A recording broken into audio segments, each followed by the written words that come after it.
Magandang araw po sa inyong lahat. Ang kwentong inyong mapapakinggan ay tungkol sa isang batang lalaki na si Dexter na lumaki sa kahirapan ngunit hindi nawalan ng kabutihan sa kanyang puso. Isang araw ay natagpuan ni Dexter ang isang sugatang ibong maya na naging simula ng pagbabago sa kapalaran nila ng kanyang lolo Ernesto. Ngunit ang swerteng natamo nila ay may kaakibat palang panganib dahil sa isang aswang ang nagnanais na makuha ang isang bagay na hawak ng maglolo. Magagawa kayang protektahan ni Dexter ang buhay nila ng kanyang lolo mula sa isang kampon ng kadiliman na ang puso ay puno ng inggit at kasakiman.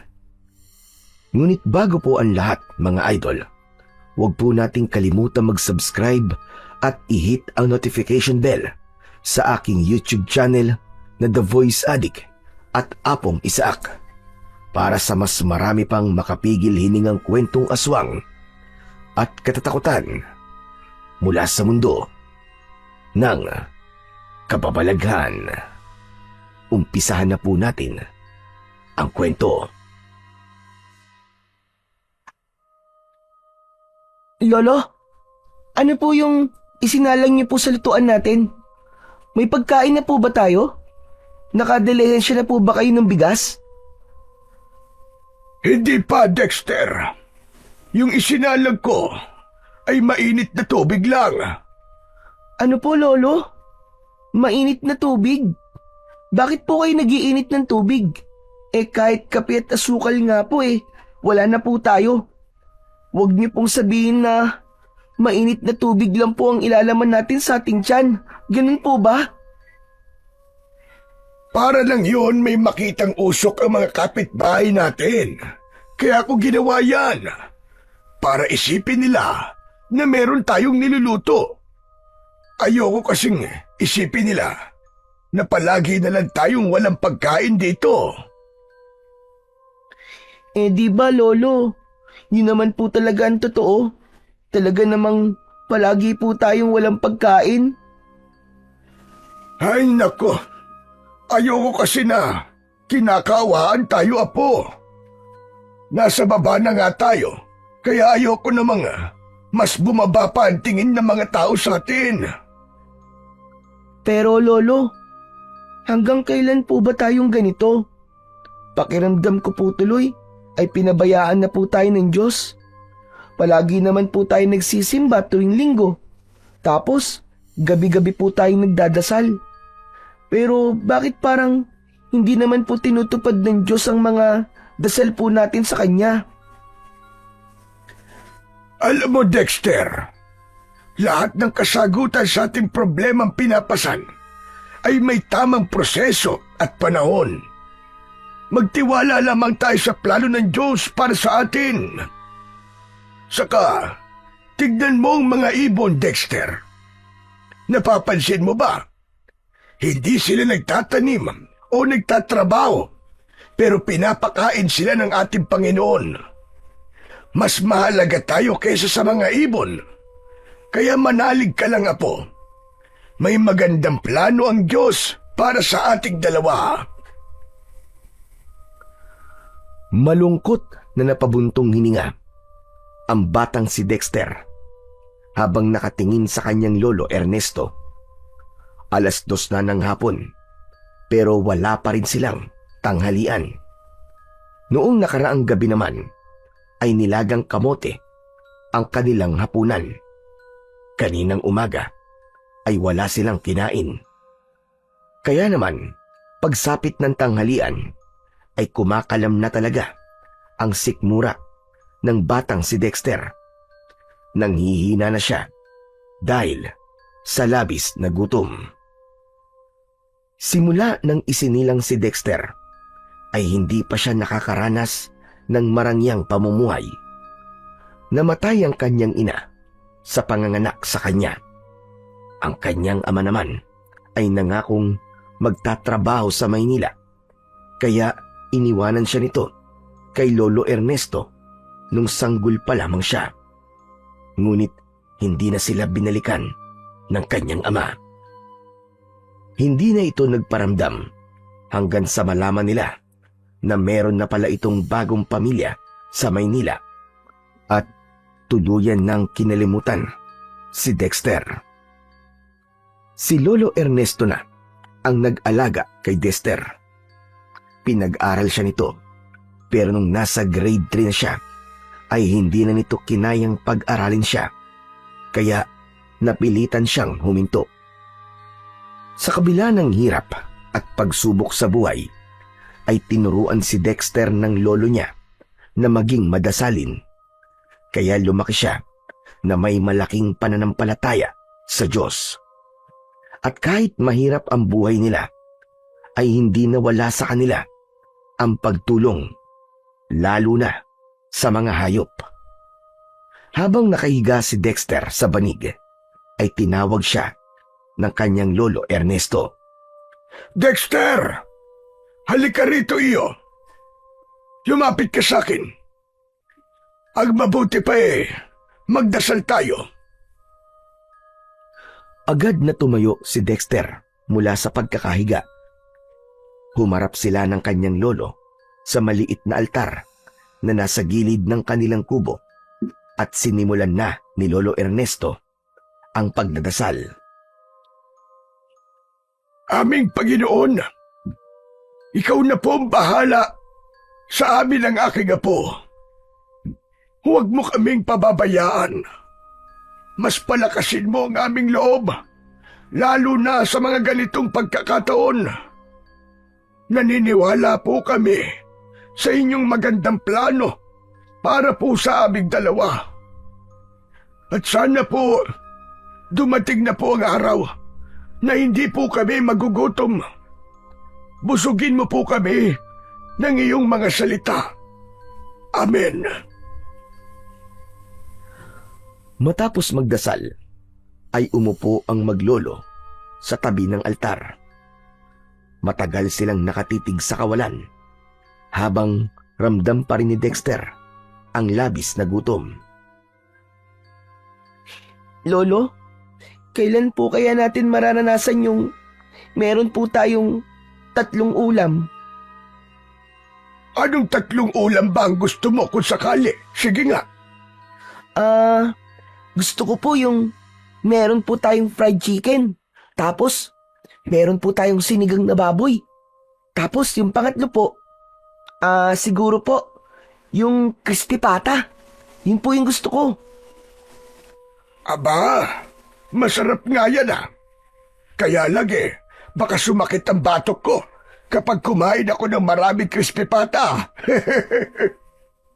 Di, tikim-tikim lang po kayo, Lolo. Yung sinigang na baboy na lang po sa inyo.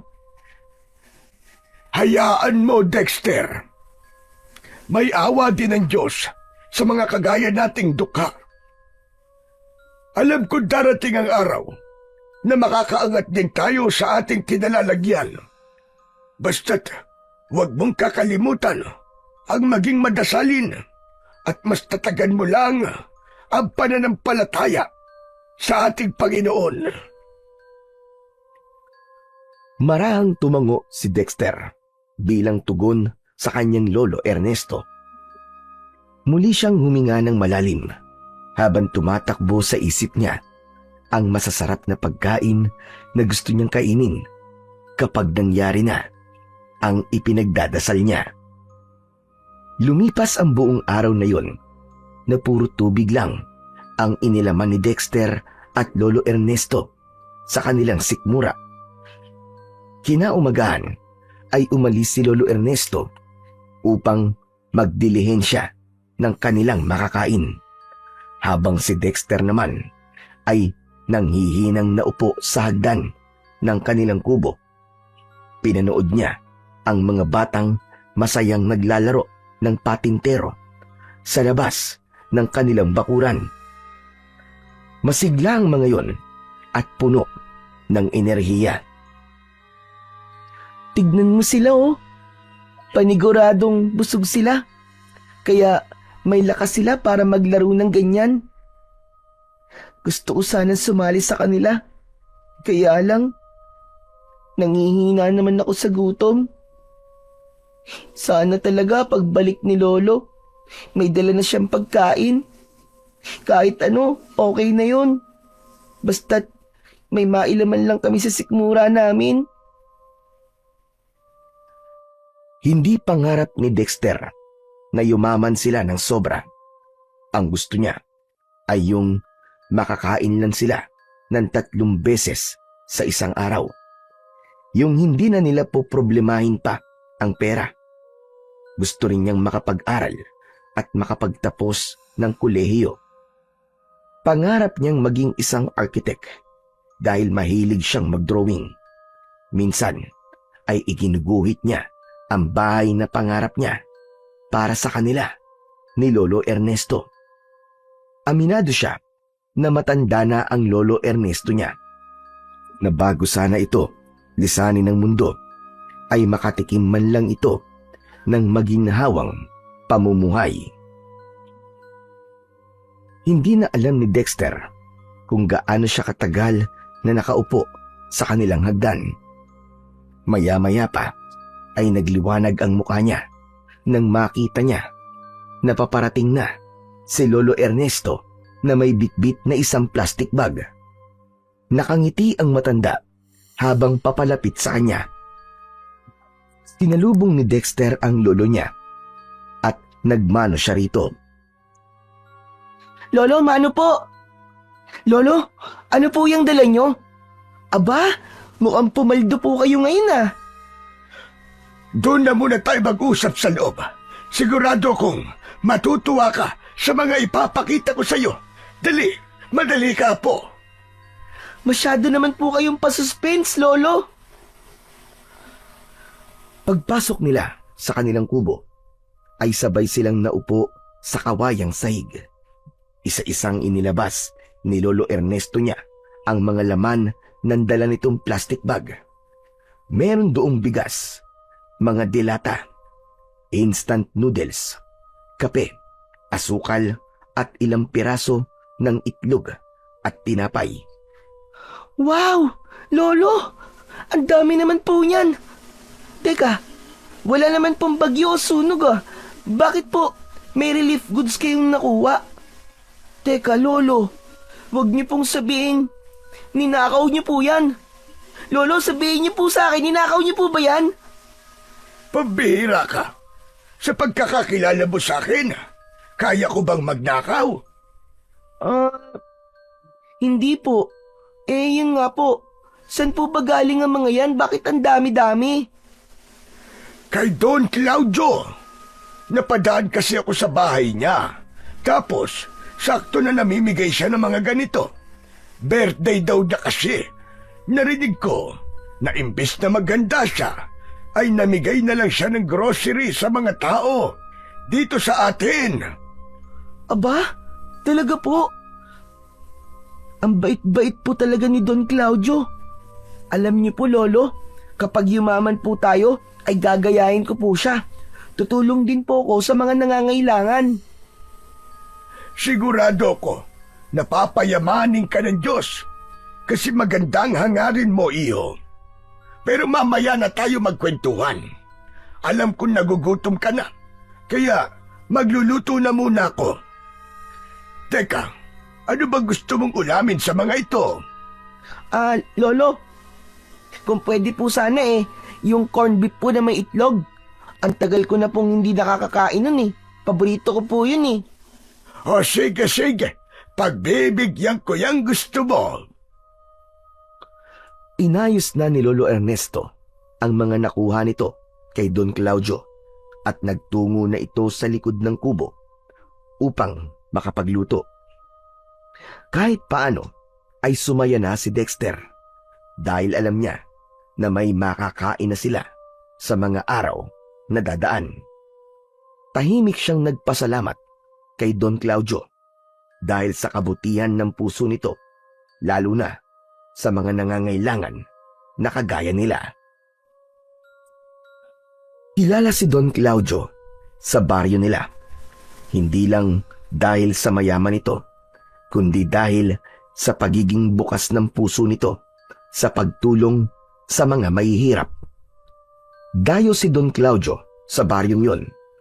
Sa pagkakaalala ni Dexter ay halos 5 taon na ang nakararaan nang dumating doon ang mayamang lalaki. Bumili ito ng malaking lupa roon at pinatayuan nito ng malamansyon nitong tahanan. Ang ibang bahagi naman ng lupa nito ay ginawa nitong taniman ng palay na nagbigay ng trabaho sa ilang mga taga roon. Matapos kumain ng corned beef na may itlog, ay isang malakas na dighay ang pinakawalan ng batang si Dexter. Napahima siya sa kanyang tiyan dahil sa labis na kabusugan. Wow, grabe! Ang sarap po talaga ng luto niyo, Lolo. Ang dami ko po tuloy nakain. Bundat na po ako. Hindi na po ako makahinga dahil sa sobrang kabusugan. Sulitin mo na yan at minsan lang naman tayong mabusog. Kaya nga po, Lolo eh. Pero sana po, Lolo, palagi na po tayong ganito. Saka sana, araw-araw birthday po ni Don Claudio para palagi rin po siyang namimigay ng grocery. Aba, apo, hindi naman yata maganda na ganyan ang mangyayari. Kapag kasi palaging may tumutulong sa isang tao, ay hindi na siya matututong magsumikap sa kanyang buhay. Oo, maganda na may mga taong kagaya ni Don Claudio na tumutulong sa mga kagaya natin. Pero kung palagi nating iaasa ang pagkain na kakainin natin, ay baka maging tamad naman tayo. Tama po kayo. May punto pong sinabi niyo, Lolo. Pero, nakapagtataka lang po, paano po kayang yumaman si Don Claudio, no? Totoo po kaya yung sinasabi ng ibang tao na gumagawa ng illegal si Don Claudio, kaya sobra pong yaman niya? Hindi ko rin alam. Pero apo, hindi maganda na nakikinig ka sa mga chismis na naririnig mo sa iyong paligid, lalo na kung ito ay paninira sa ibang tao. Wala tayong karapatan na husgahan ng isang tao, lalo na't wala tayong alam sa kwento ng buhay niya. Sinabi ko lang naman po yung narinig ko at hindi naman po ako naniniwala sa kanila, Lolo. Gusto ko lang pong malaman kung paano po naging mayaman si Don Claudio para gagawin ko din po kung ano po ang ginawa niya para yumaman din po tayo. Sigurado ko na nagsumikap sa buhay si Don Claudio, apo. Kaya siya mayaman ngayon. Siguro naging matipid siya sa pera at ginamit niya ang pera niya sa mabuting paraan. Mukhang ganyan na nga po, Lolo. Pero sana po, masolusyonan din ng pera ni Don Claudio ang nangyayaring hindi maganda dito sa baryo natin. Halos linggo-linggo na lang pong may natatagpo ang bangkay dito. Hindi naman responsibilidad dyan ni Don Claudio, apo. Ang mga pulis ang dapat na magbigay ng solusyon sa bagay na yan dahil sila ang may katungkulan. Mukhang sumuko na po kasi ang mga pulis sa pag-iimbestige. Parang naging normal na po sa kanila na may pinapatay po dito sa atin. Para kasing pati sila ay natatakot na rin po. Lolo, totoo kaya yung sinasabi ng iba na may aswang daw po dito sa atin? Aba, yan naman ang hindi ako sigurado. Pero Lolo, sabihin niyo nga po, totoo po ba ang mga aswang? Abay, oo. Totoo ang mga aswang. Abay, totoo niyan. Nung bata pa ako, ay nakakita na ako ng manananggal. Ha? Manananggal? Totoo po, Lolo? Parang hindi niyo pa po naikikwento sa akin yan. Lo, ikwento niyo po sa akin. Dali na, Lo. O sige, makinig ka. Nung manganganak kasi ang nanay ko, sa bunso naming kapatid ay may manananggal na aaligid-aligid sa bahay namin. Tapos yun, lumabas kami ng tatay ko at pinagmumumura niya yung manananggal. Ayun, umalis yung manananggal. Galit kasi sila kapag minumura sila. Parang gusto ko tuloy makita po ang aswang, Lolo.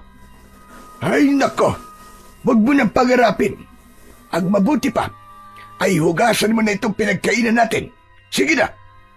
Lolo, pwede po bang maglaro po ako pagkatapos ko pong hugasan ng mga pinagkainan natin? Abay, oo naman na po. Walang problema. Basta't huwag ka magpapatuyo ng pawis. At saka, huwag mong kalilimutan na magsisimba tayo mamayang 5:00 ng hapon. Hindi niyo na po kailangang ipaalala po sa akin yan, Lo. Alam ko po na linggo po ngayon. Inulo ni Lolo Ernesto ang buhok ng apo niyang si Dexter habang nakangiti. Niligpit na ni Dexter ang pinagkainan nila at dinala yon sa batalan upang doon hugasan. Kung ang iba ay naiinis o tinatamad kapag naguhugas ng pinagkainan, si Dexter ay hindi.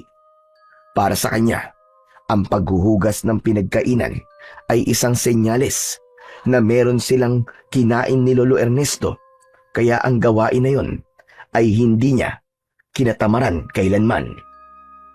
Matapos hugasan ang pinagkainan, ay napansin ni Dexter ang 3 ibon na nakadapo sa bintana malapit kung saan sila natutulog. Alam niya na mga maya ang mga ibon na yon. Isa sa mga ibon ang kumuha ng atensyon niya dahil may kakaiba yung marka sa dibdib nito. May hugis bituin yun sa dibdib na kulay dilaw. Teka, mukhang nagugutom kayo ah. Sandali lang mga ibon ah, at ikukuha ko lang kayo ng kanin. Meron pang natira sa kaldero namin. Sandali, maghintay kayo dyan. Kumuha ng kanin si Dexter sa kaldero nila at inilagay niya yon sa kanyang palad. Marahan siyang lumapit sa mga maya habang nakaunat ang kanyang braso. Napangiti siya sapagkat hindi lumipad palayo ang mga ibon. Bagkus ay dumapo pa ang mga yon sa kanyang palad at tinuka ang kanin na mga nakadikit doon. Maya-maya pa ay lumabas na si Dexter upang makipaglaro ng patintero sa mga kalaro niya.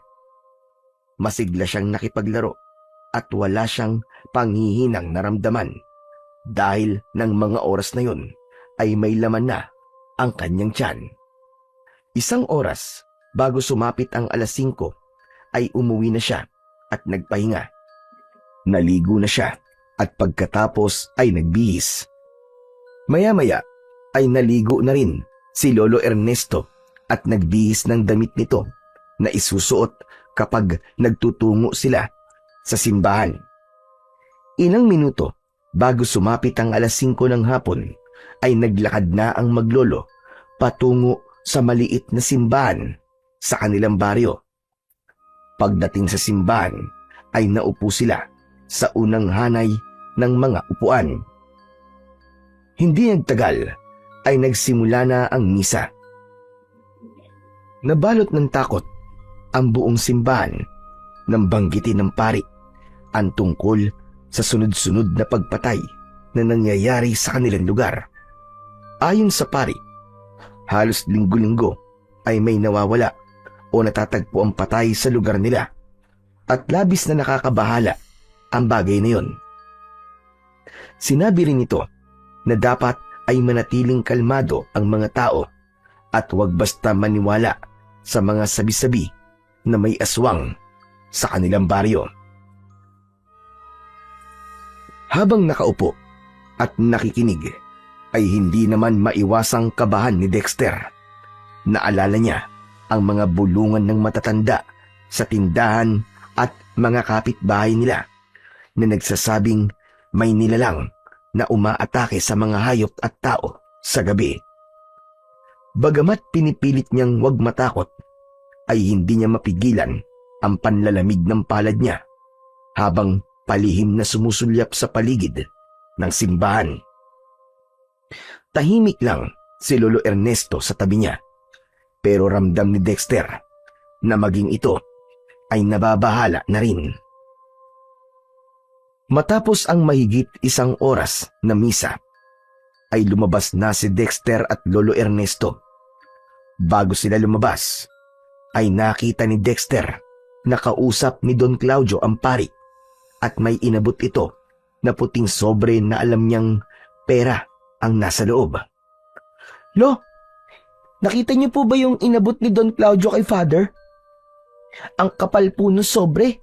Mukhang pera po ang laman nun. Siguro po, ilang libo din po yun, no? Para yun sa simbahan na po. Para maipagawa ang ating simbahan dito. Hindi mo ba napapansin? Simula nang dumating dito si Don Claudio, ay unti-unti nang napapagawa ang ating simbahan. Yun ay dahil sa madalas na pagbibigay ng donasyon ni Don Claudio. Kaya naman napakalaki talagang bagay na merong isang Don Claudio ang ating baryo. Maswerte tayo dahil sa kanya.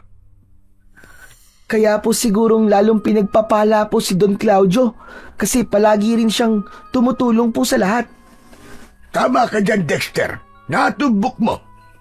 Kung ano kasi ang itinutulong natin sa iba, ay bumabalik din ng masigit pa. Kaya kapag yumaman na tayo, dapat din tayong tumulong sa mga nangangailangan. Hindi dahil may kapalit, kundi dahil yun ang kinakailangan. Nang nasa labas na ng simbahan sina Dexter, ay napahinto siya nang may narinig siyang pagsiyap ng ibon. Oh, Apo! Bakit ka tumigil sa paglalakad? May nakalimutan ka ba sa simbahan? Hindi po, Lo. May naririnig po kasi akong sumisiyap na ibon eh. Ano ka mo? Aba, oo nga, Han. Saan kaya nanggagaling yun? Hinanap ni Dexter ang sumisiap na ibon. Base kasi sa huni na naririnig nila, ay tila nahihirapan ang ibon. Hanggang sa nakita ni Dexter ang isang ibon na nasa loob ng makapal na tanim ng rosas sa harapan ng simbahan. Hindi yun makaalis doon dahil sa halos magkakadikit na mga sanga na may halo pantinik na tumutusok sa iba't ibang bahagi ng kawawang ibon. Hindi makapaniwala si Dexter dahil ang ibong maya na yon ay ang parehas na ibon na pinakain niya kanina. Natandaan niya ito dahil sa marka nito sa dibdib na hugis bituin.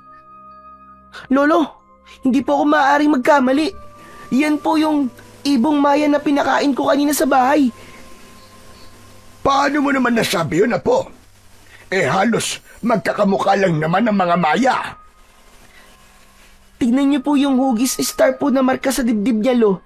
Yan po yung palatandaan ko sa kanya. Hindi nga po ako pa pwede magkamali. Siya po yun. Hugis star? Aba, oo nga no. May kakaiba siyang marka sa dibdib. Hugis bituin. Aba, kakaiba ang ibong maya na yan. Pero Lo, mamaya na po tayo mag-usap. Baka kung nakakapagsalita lang po yung ibong maya na to sasabihin niya po sa atin na, mamaya na kayo magkwentuhan. Tulungan niyo muna ako. Maingat na kinuha ni Dexter ang maya mula sa gitna ng mga matitinik na sanga ng rosas. Ilang beses siyang natusok ng mga tinik, pero tiniis niya yon dahil ang tanging nasa isip niya ay ang mailigtas ang ibong maya. Hindi nagtagal ay nagtagumpay nang nakuha ni Dexter ang ibong maya. Labi siyang naawa sa ibon dahil bali ang isa nitong pakpak at may mga sugat din sa katawan mula sa tinik ng rosas. Hay nako, tignan mo. At nang dahil sa pagliligtas mo sa maya na yan, ay may mga sugat ng kamay mo dahil sa tinik. Baka ma-infection pa yan. Okay lang po yun, Lo. Kaya ko naman pong tiisin ang sakit eh. Pero mas nakakaawa po ang ibong Maya na to, Lo.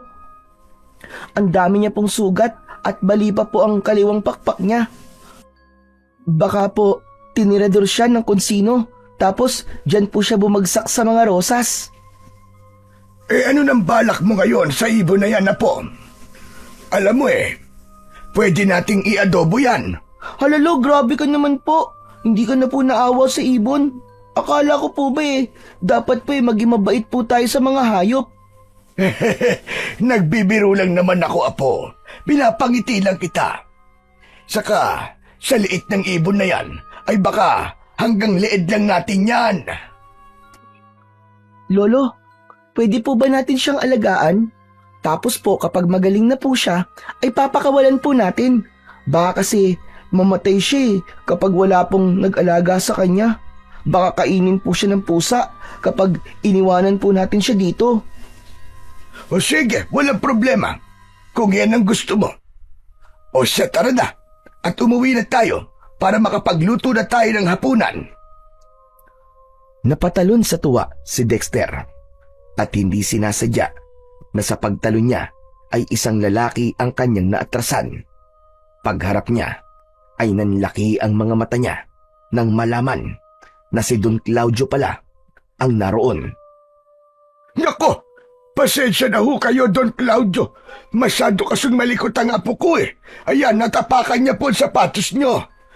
Hayaan niyo po, pupunasan ko dahil nadumihan ng aking apo. Kinuha ni Lolo Ernesto ang panyo nito sa kanyang bulsa. Yuyuko na sana ito para punasan ng sapatos ni Don Claudio, pero agad na hinawakan ng mayamang lalaki ang balikat ng matanda. Lolo Ernesto, hindi na kailangan. Ako na maglilinis ng sapatos ko pag-uwi ko sa bahay. Isa pa, hindi naman sinasadya ni Dexter Ganyan talaga mga bata.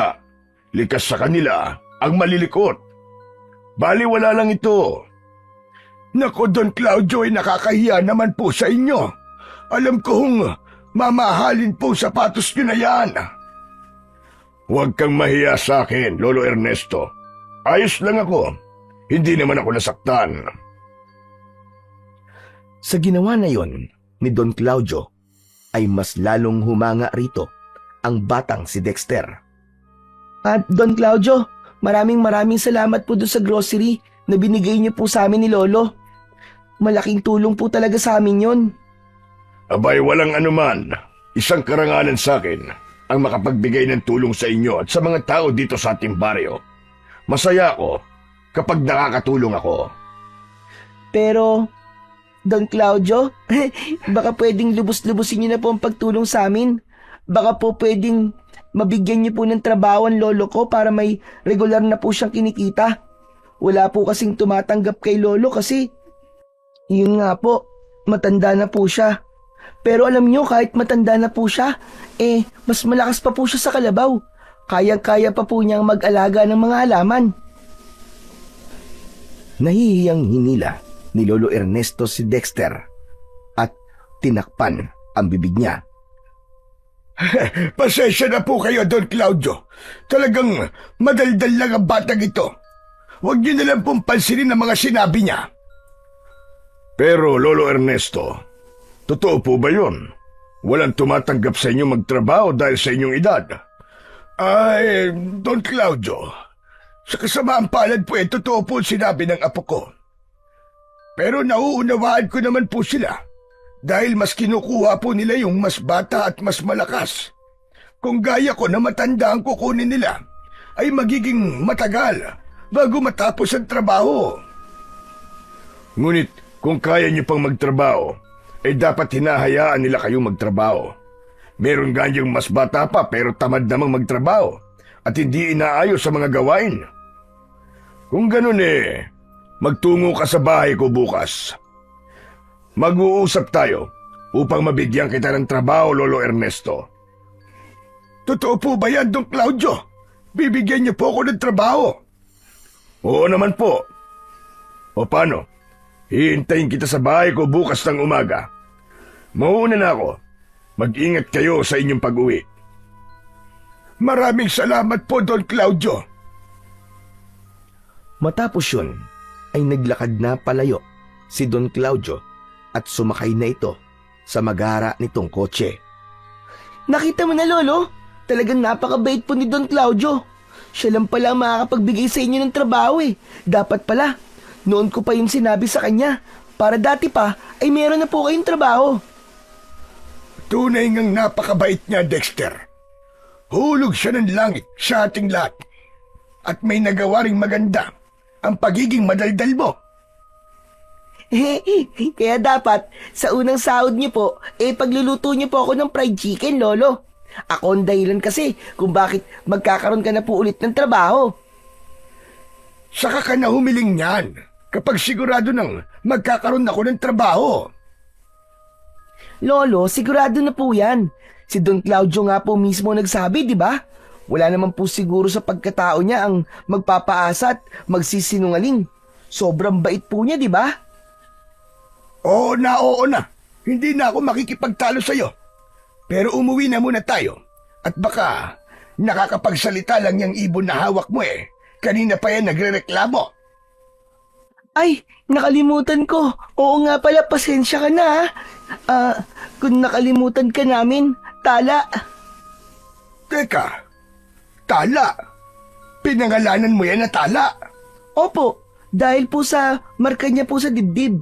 Bagay naman po sa kanya, di ba? Oo, bagay na bagay. Halatang pinag-isipan mo ang pangalan niya. Napangiti si Lolo Ernesto at saka sila naglakad pauwi sa kanilang kubo. Hindi na itago ni Dexter ang saya dahil sa wakas ay magkakaroon na ng regular na trabaho ang kanyang Lolo Ernesto at nagdasal siya na sana ay yun na ang maging daan upang kahit papano ay makaraos sila sa kanilang pang-araw-araw na buhay. Pagka-uwi ni Dexter at Lolo Ernesto mula sa simbahan, ay agad nilang inasikaso ang ibong Maya na nakuha nila sa labas ng simbahan. Maingat na inalis ni Lolo Ernesto ang mga maliliit na tinik ng rosas na nakabaon sa ibon habang si Dexter naman ay naghanda ng mainit-init na tubig at malinis na tela. Nilinis at ginamot nila ang mga maliliit na sugat ng ibon at binalutan ang nabaling pakpak nito gamit ang maliit na patpat at telang puti. Matapos gamutin ay inilagay ni Dexter ang ibon sa isang lumang hawla na matagal nang nakatabi sa kanilang silong ng bahay. Dati yung kulungan ng alaga niyang ibon na pinakawalan niya ilang taon na ang nakakalipas. Nilinisan niya ng gusto ang hawla at nilagyan ng dayami sa loob. Inilagay niya sa loob ng hawla ang napulot niyang ibong Maya at inilagay yon sa tabi ng bintana kung saan may tama ng araw. Tahimik siyang naupo sa harap ng ibon at pinagmasdan yon habang dahan-dahang pumipikit ang mga mata nito sa pagod at sakit. Tala, huwag kang mag-alala. Kapag magaling ka na at kaya mo na uling lumipad, ay papakawalan ka rin namin ni Lolo. Pero sa ngayon, magpapagaling ka muna ha. Kaming bahala sa'yo. Aalagaan ka namin. Isang matamis na ngiti ang sumilay sa labi ni Dexter at umasa siya na mabilis ang paggaling ng ibon upang muli na yung makalipad ng malaya. Kinabukasan ng umaga, matapos mag-almusal ng nilagang saging at kape, ay naghanda na si Lolo Ernesto sa pagpunta sa bahay ni Don Claudio. Napansin ni Dexter na kinakabahan ang matanda habang sinusuklay nito ang manipis nitong buhok sa harapan ng maliit na salamin na nakasabit sa kanilang dingding. Lolo, teka, sandali nga lang po. Huwag po kayong kakabahan. Sigurado naman po ako na kung ano man po ang trabahong ibibigay sa inyo ni Don Claudio, ay kayang-kaya niyo po yun. Diba? Kayo pa ba? Anong magagawa ko? So talagang kinakabahan ako, Apo eh. Ngayon lang kasi ulit may tumanggap sa akin para magtrabaho. Hinihiling ko na lang sana magawa ko talaga ng maayos kung anumang trabaho ang ibibigay sa akin ni Don Claudio. Nahihiya kasi ako sa kanya. Ay, nako. O paano? Aalis na ako. Ikaw na muna ang bahala rito sa ating bahay. Huwag mong kalimutang bigyan ng tubig at pagkain si Tala.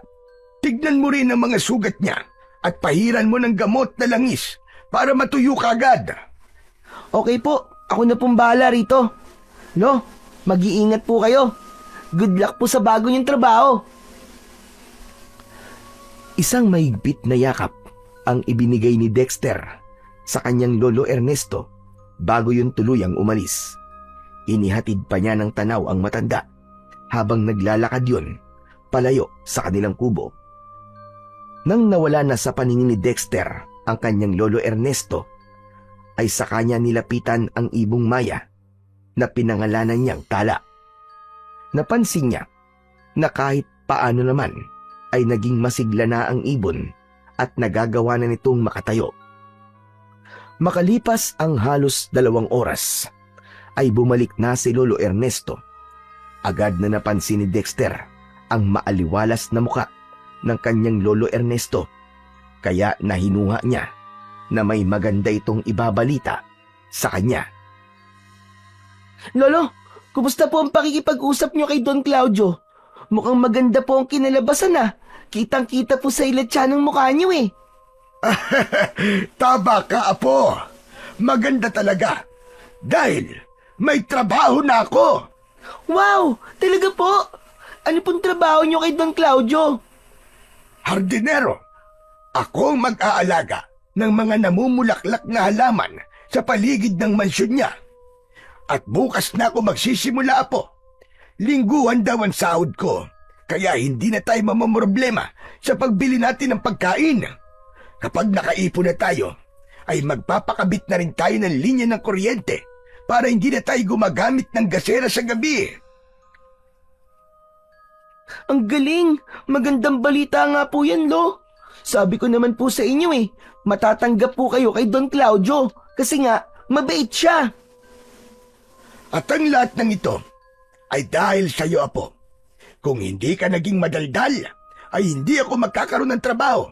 Kaya yung fried chicken na gusto mo sa una kong sahod ay tutuparin ko. Yes! Sa wakas, makakakain na ulit ako ng fried chicken! Yahoo!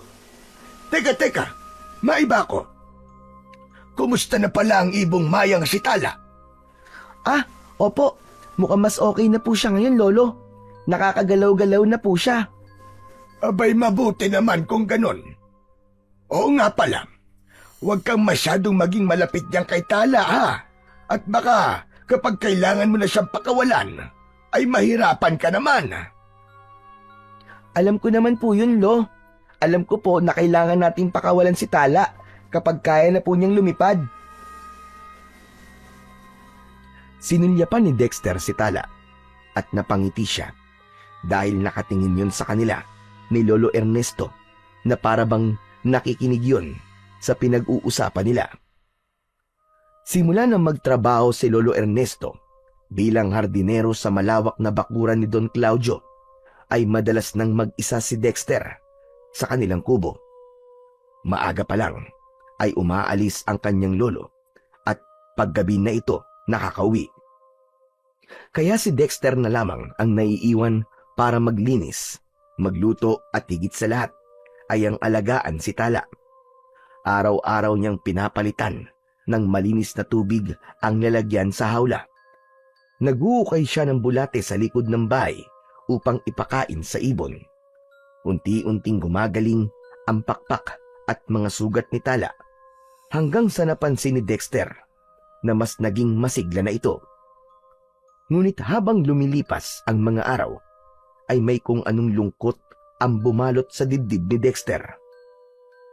Habang pinagmamasdan niya kasi si Tala, na palakas ng palakas ay alam niya sa sarili niya na malapit na ang araw na kailangan niyang pakawalan ito. Hindi niya ito pag-aari. Isa lamang itong panauhin na pansamantalang dumaan sa buhay nila. Sa unang sahod naman ni Lolo Ernesto ay tinupad nito ang ipinangako nito kay Dexter. Nang umuwi ito sa kubo isang gabi, ay may dala nga itong fried chicken na labis na ikinetuwa ni Dexter. Habang naghahain si Dexter, ay inutusan siya ni Lolo Ernesto na bumili ng isang bote ng malamig na soft drinks upang mas maging masarap ang kanilang hapunan.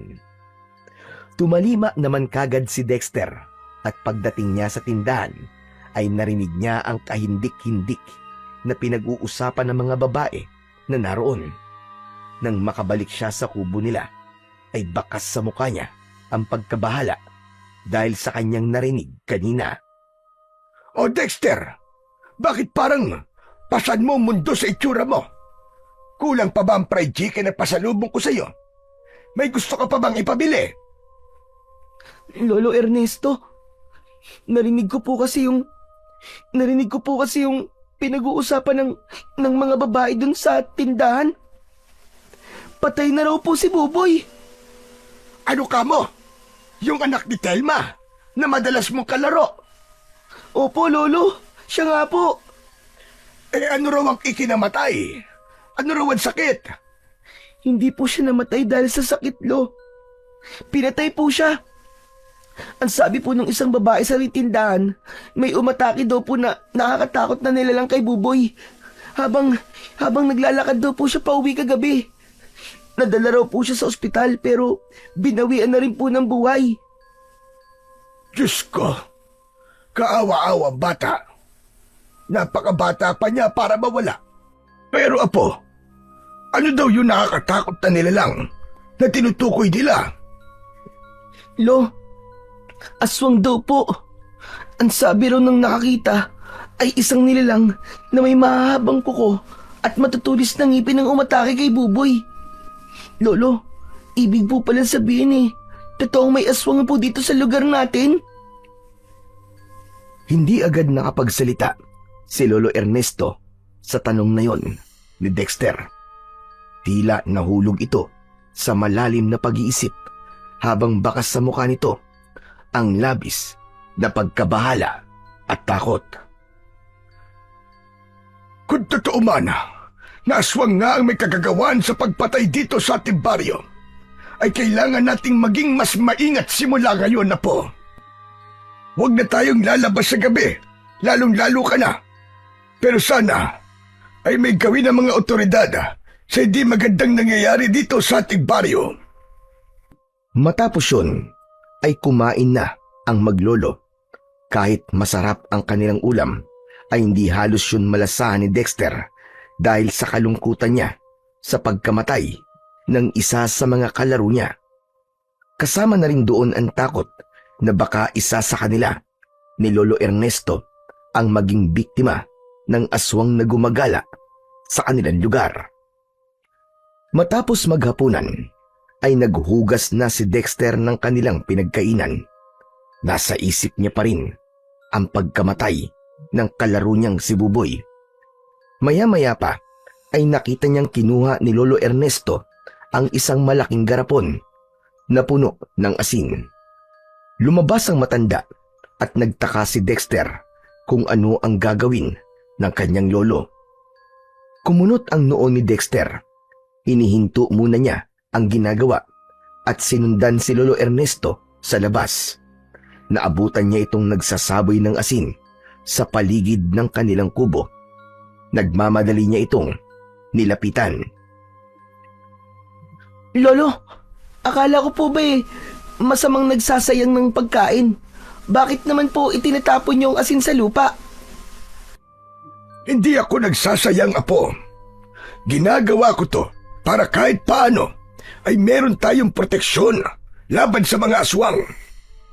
May nakapagsabi kasi sa akin noon na takot sa asin ang mga aswang. Kaya maganda na magsaboy ng asin sa labas ng bahay para hindi makalapit ang aswang sa bahay natin. Ah, ganun po ba yun? Takot po pala sila sa asin. Akala ko po kasi nagsasayang po kayo eh. Medyo mahal pa naman po ang kilo ng asin ngayon.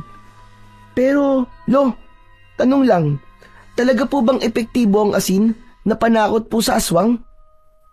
Ang totoo, hindi rin ako sigurado, Apo. Ngunit mas maganda na ang may gawin tayo kaysa naman sa wala. At mamaya, bago tayo matulog, ay maglalagay din tayo ng asin sa gilid ng bintana at pintuan para dagdag proteksyon na rin.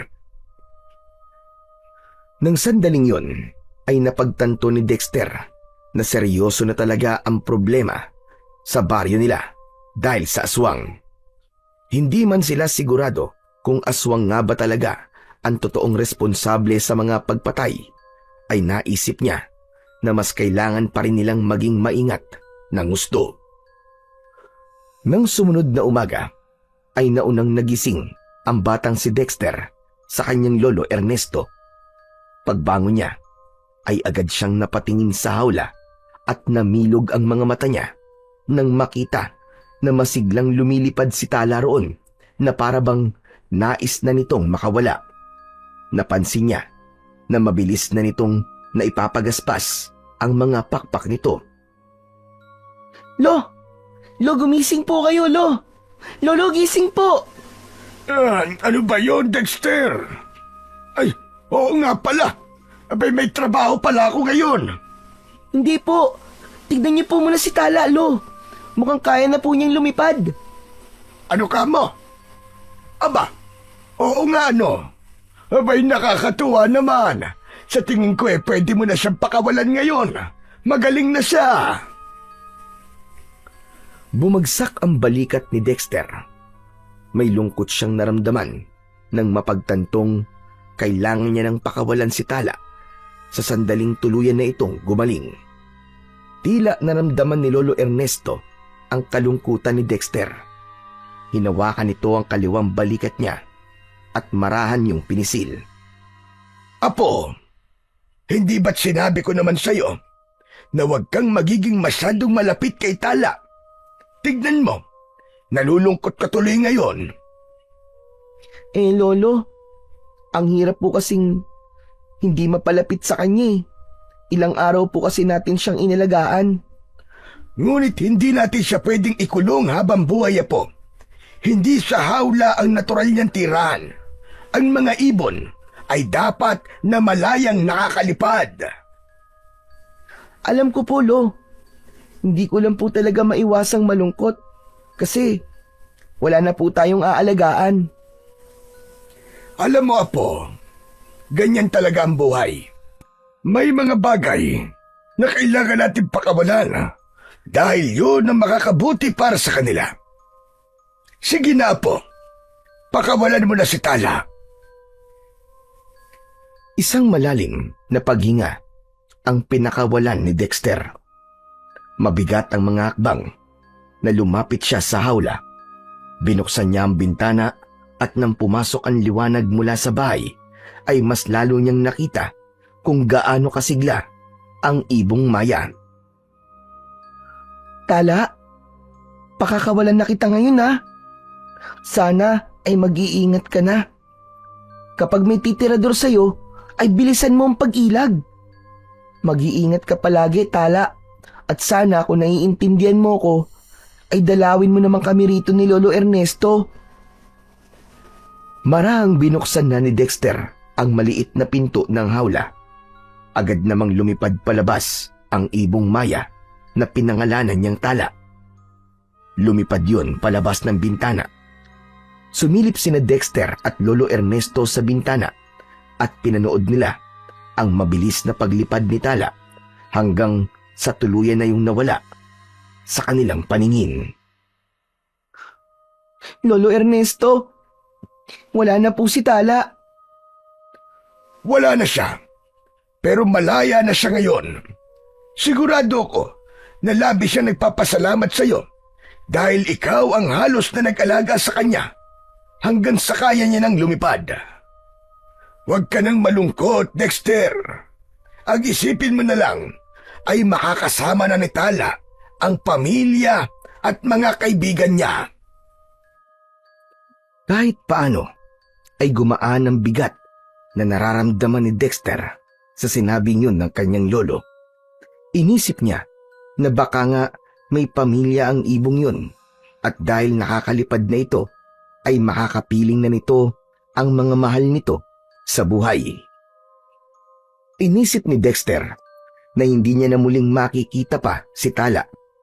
Ayaw niya nang umasa na maaalala pa siya nito at babalik ito dahil baka masaktan lang siya. Ngunit kinabukasan, laking gulat niya nang makita si Tala na nakadapo sa bintana ng kanilang kubo. Hindi lang yun, may kasama pa itong 4 na ibong maya na tila ipinakikilala sa kanya. Masayang masaya si Dexter ng mga oras na yon at agad siyang kumuha ng bigas upang pakainin ang mga ibon. Ngunit napansin niya na si Tala ay hindi na tulad ng dati. Napakailap na ng ibong yon at hindi niya na yon mahawakan o malapitan man lang. Ganun pa man ay dama ni Dexter ang koneksyon nila sa isa't isa. Araw-araw ay bumabalik si Tala. Minsan ay nakadapo lang yun sa bintana at nakatingin sa kanya na parabang binabantayan siya. Isang gabi, habang naghahapunan sina Dexter at Lolo Ernesto, ay nakarinig sila ng huni ng ibon. Agad na tumingin si Dexter sa nakabukas na bintana at bumangon ng saya sa kanyang dibdib nang makita si Tala na nakadapo roon. Lolo Ernesto! Si Tala po! Nasaan? Aba, oo nga hane. Napakagala naman ng ibon na yan at kahit gabi ay nagpupunta pa rito. Tumayo si Dexter sa upuan. Hindi siya masyadong lumapit kay Tala dahil alam niya na masyado na yung mailap. Naningkit ang mata niya nang may napansin siyang berding bato na nasa tabi ni Tala. Tinukayo ng ibong maya at nahulog ang kakaibang bato sa saig. Matapos yun ay lumipad na paalis ang ibon. Agad na nilapitan ni Dexter ang berding bato at kinuha yun. Halos kasing laki yun ng holen. May kakaibang kinang ang naturang bato at tila nahihipnotismo siya roon dahil hindi niya kayang alisin ang pagkakatitig niya roon. Napapitlag siya nang maramdaman niya ang kamay ni Lolo Ernesto sa kanyang balikat. Doon lang siya tila nagising. Apo, ano ba yung hawak-hawak mo? Ito po, Lo. Ito pong berding bato. Sa tingin ko po si Tala po may dala nito.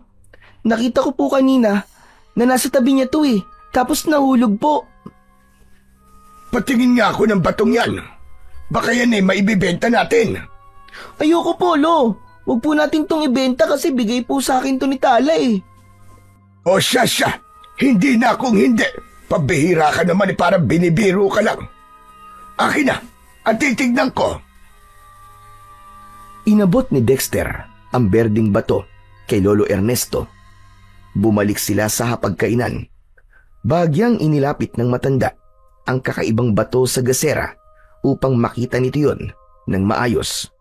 Kapansin-pansin ang pagkunot ng noo ni Lolo Ernesto habang tinititigan ang kakaibang bato. Lolo, bakit po ganyan po ang reaksyon nyo? Ano po bang nakikita niyo po dyan sa bato? Ikaw nga ang tumingin dito, Apo. Sa paningin ko kasi, ay parang may kung anong gumagalaw sa loob nitong bato Kinuha ni Dexter ang berding bato at tinignan niya yon ng mabuti. Nakita niya na sa loob ng bato ay tila may maliliit na bultahe ng kuryente na mabilis na gumagalaw. Para yung maliliit na kidlat, kaya labis siyang namangha. Meron nga pong gumagalaw, Lo. Parang maliliit po na kidlat. Ano kayang klaseng bato yan, Apo? Hindi ko rin po alam, Lo. Pero itatago ko po to. Baka may dala po tong swerte. O sige, ikaw ang bahala. O siya, tayo na't kumain at lumalamig na ang pagkain natin dahil sa batong yan. Bago bumalik si Dexter sa pagkain, ay inilagay niya ang berdeng bato sa maliit nilang altar. Nang maupo na siya at muling kumain, ay hindi niya maiwasang isipin kung ano nga ba talaga ang batong dinala ni Tala sa kanya. May pakiramdam siya na may kakaiba sa batong yun dahil noon lang siya nakakita ng isang bato na tila may nakakulong na kung anong enerhiya sa loob. Simula nang mapunta kina Dexter ang berdeng bato, ay tila nagbago bigla ang ikot ng kanilang mundo. Ilang araw ang lumipas at may dumating na kawani ng gobyerno sa bahay nila. Sinabi nitong napili si Dexter bilang isa sa mga benepisyo ng isang scholarship program para sa mga batang masisipag at mababait. Hindi man nila alam kung paano nangyari yon, ay buong puso nila yung tinanggap. Ilang araw lang ang lumipas, laking gulat ni Lolo Ernesto nang sabihin nito ni Don Claudio na tataasan nito ang sahod nito. Ayon kay Don Claudio, ay nakita nito ang sipag ng matanda, kaya karapat-dapat lamang na dagdagan niya ang sahod ng matanda. Mula noon, sunod-sunod na ang magagandang pangyayari sa buhay nila Dexter. Hanggang isang gabi, habang mahimbing na natutulog si Dexter, ay napanaginipan niya si Tala. Sa kanyang panaginip ay nagsasalita ang ibong Maya at sinabi nito na may nakabaon na mga ginto sa tabi ng puno ng aratilis sa likod ng kanilang bahay. Kinaumagahan nang magising si Dexter ay malinaw na malinaw sa isipan niya ang panaginip na yon. Kaya naman, nang umalis si Lolo Ernesto para magtrabaho, ay sinimulan niyang magukay sa tabi ng puno ng aratilis sa likod ng kanilang bahay. Habang naghuhukay gamit ang pala, ay biglang may dumating na napakaraming ibong Maya at dumapo ang mga yon sa puno ng aratilis. Nakita niya na isa sa mga ibong naroon ay si Tala. Nakatingin ng mga yon sa kanya na parabang pinapanood ang kanyang ginagawa. Tala, sana totoo yung sinabi mo sa akin sa panaginip ko. Sana nga, merong ginto dito. Humuni si Tala na parabang may nais itong sabihin sa kanya, pero hindi naman maintindihan ni Dexter. Ipinagpatuloy ni Dexter ang paghukay. Hindi pa man ganon kalalim ang nahuhukay niya, ay may matigas na bagay ng tinamaan ang kanyang pala. Kasabay ng pagbilis ng tibok ng puso niya, ang sabay-sabay at walang tigil na paghuni ng mga ibong Maya sa puno ng aratilis. Mabilis na hinawi ni Dexter ang lupa at lumitaw ang isang lumang kahon na gawa sa kahoy. Hinukay niya ang paligid ng naturang kahon at sa kanya yon inalis sa hukay. Nanginginig ang kanyang mga kamay nang buksan niya ang kahon. At yun na nga, nanlaki ang mga mata ni Dexter nang tumambad sa kanya ang napakaraming makikinang na gold bars. Diyos ko, totoo nga ang sinabi ni Tala sa panaginip ko. May ginto nga rito. Nangihinang napaupo si Dexter sa lupa habang nakatitig siya sa isang kahon ng ginto na nasa kanyang harapan. Pagsapit ng hapon ay dumating na si Lolo Ernesto. Agad itong hinila ni Dexter papasok sa kanilang kubo. Lolo, dali! May papakita po ako sa inyo. Bilisan niyo po, Lolo, dali! Ano ba't masyado ka nagmamadali? Ano bang ipapakita mo? Basta po, dali! Sandali lang at baka madapa naman ako, dahan-dahan ka sa paghila. Nang makapasok na sila sa bahay, ay agad na isinarado ni Dexter ang pinto at bintana. Dinala niya si Lolo Ernesto sa isang sulok kung saan naroon ang nakabukas na kahon. Napanganga si Lolo Ernesto nang makita ang napakaraming gold bars. Ano mga yan, Apo? Totoo bang mga gintong mga yan? Hindi po ako sigurado, Lo. Pero mukhang totoo po eh. Teka, saan mo ba kinuha ang mga yan? Kinakabahan naman ako. Ninakaw mo ba ang mga yan? Lo, hindi ko po ninakaw ang mga yan, no? Kagabi po kasi, Lo, nanaginip po ako. Tapos sa panaginip ko po, nagpakita po sa akin si Tala. Tapos ang sabi po niya, may ginto daw po na nakabaon po sa tabi ng puno ng aratili sa likod ng bahay natin. Tapos yun, nung umalis po kayo, nagukay po ako. At yan po ang nahukay ko, Lo. Nanginginig na napaluhod si Lolo Ernesto sa harapan ng kahon. Kumuha ito ng 2 gold bar at matiim yung tinignan. Panginoon ko, totoong ginto nga ang mga ito. Kung ganun po, Lo, ibig sabihin yan mayaman na po tayo, Lo. Huwag ka maingay. Pero hindi kaya merong may-ari ng mga ito. Baka may nagbaon nito sa bakuran natin nang hindi natin nalalaman. Lolo, sa tingin ko po ay walang may-ari niyan. Sino naman pong magkakaroon ng ginto dito sa baryo natin? Saka, Lo, tignan niyo naman po yung kahon. Mukhang lumang-luma na po. Baka po ibinaon yan doon nung panahon pa ng mga Hapon. Ngunit nakapagtataka na itong nangyayari sa atin na po. Para bang sunod-sunod na ang swerte at magagandang nangyayari sa buhay natin. Ano ba ito? Bakit ito nangyayari sa atin? Hindi ko maintindihan. Bakit, Lo? Ayaw niyo po ba nun? Hindi po ba palagi nating ipinagdadasal noon na makakaahon po tayo sa kahirapan? Baka po tinupad na po ng Diyos ang matagal na po nating ipinagdadasal. Saka sa totoo lang po, malakas po ang kutob ko na may kinalaman dito yung berding bato na ibinigay sa atin ni Tala. Anong kinalaman naman ng batong yun sa nangyayari sa atin? Pakiramdam ko po yun po may gawa ng kung bakit tuloy-tuloy po ang swerte na nangyayari sa atin, Lo. Hindi niyo po ba napapansin?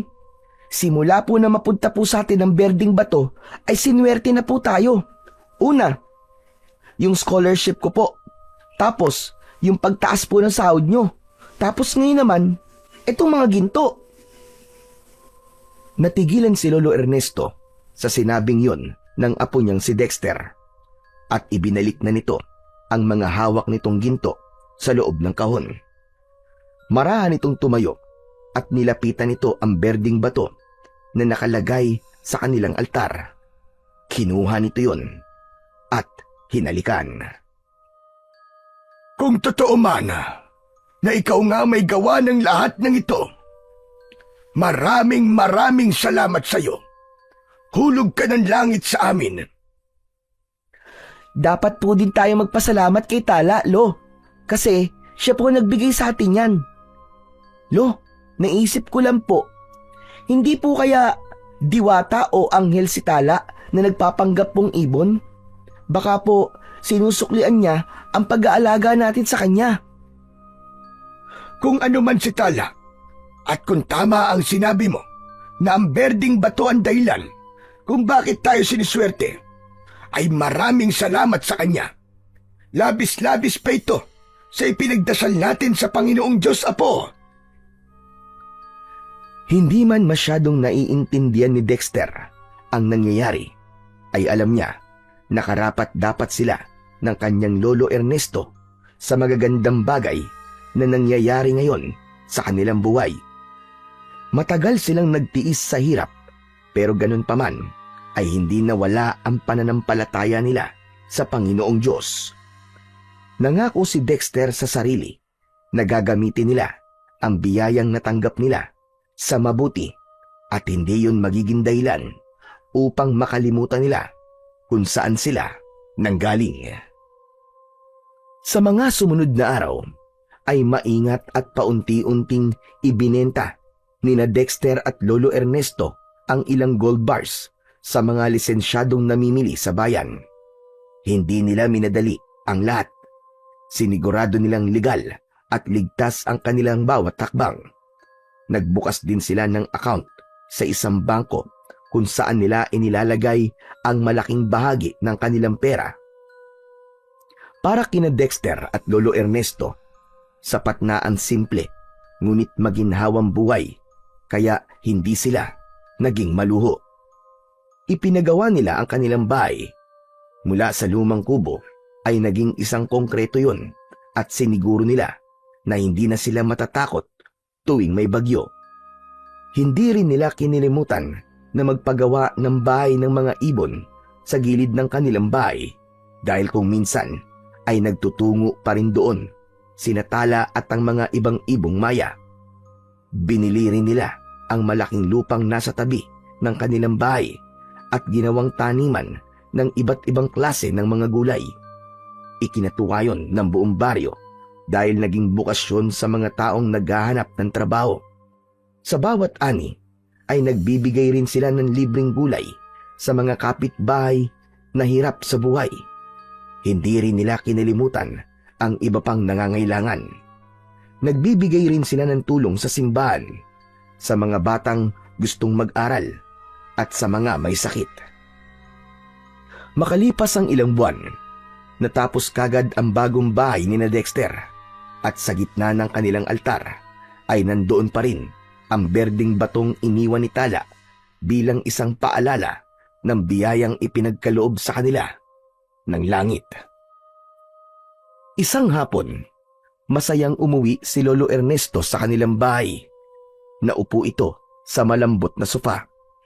Agad namang pinatay ni Dexter ang telebisyon upang magkausap sila ng kanyang lolo. Lolo, alam niyo po ba?